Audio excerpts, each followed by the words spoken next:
अच्छा शेख साहब हमारे साथ मौजूद हैं शेख रशीद अहमद साहब। समी साहब हमारे साथ रहिएगा।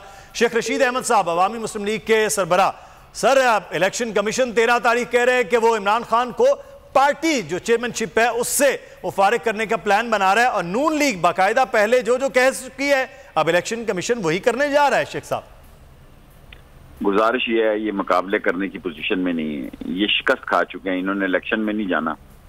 इनकी पूरी कोशिश है कि इमरान खान नाअहल हो और खुदा ना खास्ता इस मुल्क में गंद पड़े, खजाना इनका डिफॉल्ट होने जा रहा है। मैं जहां आपको इंटरव्यू दे रहा हूं लाल व्यक्ति से, इसके साथ वाले बैंक में 77 लेटर ऑफ क्रेडिट ऐसे पड़े हैं जिनको वो रिलीज ही नहीं कर रहे। खजाना जो है, रिजर्व जो है 7 बिलियन से भी 7.9 6.9 ही हो गए।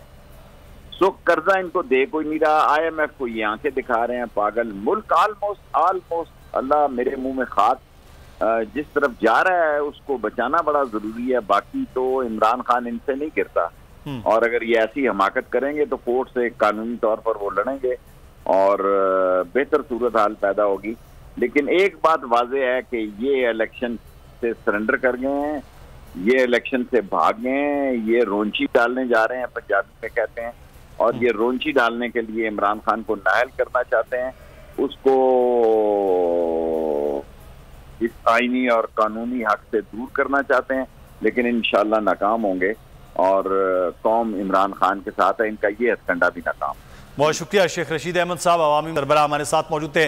तारीख में पहली बार इमरान खान, आसिफ अली जरदारी, शहबाज शरीफ, मरियम नवाज, मौलाना फजल रहमान और बिलावल भुट्टो सब एक साथ जंग आ रहे हैं सिर्फ बोल पर।